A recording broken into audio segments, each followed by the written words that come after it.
everyone. I'm here with Wendy Rodrigue, and we're going to talk a little bit about the Blue Dog exhibit at Carnegie Visual Arts Center. It's so nice to meet you. You look so beautiful today. You match the art. So can you tell us a little bit about this art and why it's so exciting that it's here in Decatur? Sure. Well, first of all, I love working with the Carnegie Visual Arts Center. This is my third partnership with them, particularly with regards to education. And in case you don't know, this amazing museum is free. I know. I mean, that is incredible right there. So they were the ones that asked me, can we do something Mardi Gras? Because, of course, they do this wonderful Mardi Gras in your downtown Decatur. You are so lucky to have that, too. We are. Loads of fun. And I said, yeah, but let's make it even more than that, because George was very much influenced by the joie de vivre, the joy of life. And, of course, when we think of Carnival, we think of things like colors, right? And we think of music and food and all of those things. But ultimately, those things combine to be the joie de vivre, the joy of life. And George was very much about that. Even in some of his last pieces, you wouldn't know he was very sick with his cancer in some of the late, most joyful pieces in this show. So the show is very inspiring because it shows that even if you're very sick or times are rough, you can still live for today, and make the most of every moment. This is a very special canvas. Of course, they're all special, but this one in particular, because this is the last painting on George's easel when he died. That is why it's unfinished.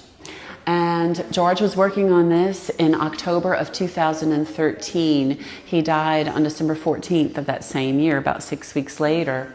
And what do we have here? It's a little bit hard to see, but there is actually a pencil drawing here of a river, or is it a road, on this great journey of life, leading all the way back, not to a small bright horizon beneath the trees, but a great golden sky. Because George, of course, is very sick with his lung cancer. Many people don't know, they thought that George contracted his lung cancer from painting, specifically from the spray varnishes, because he worked for many years in unventilated spaces.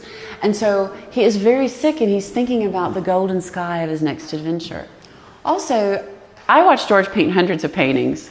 He always painted the dog's eyes first. The eyes are the window to the soul of the dog, right? But not here. Not here. And they are left unfinished. Maybe that's how it should be. It is how it should be. And he painted this tortoise, the only tortoise he ever painted in his life. Why? Your last painting, why are you painting a tortoise? Well, he is thinking, of course, about Aesop's fable, the tortoise and the hare. And on the back, he wrote, just before we left for the hospital the last time, "Don't slow me down."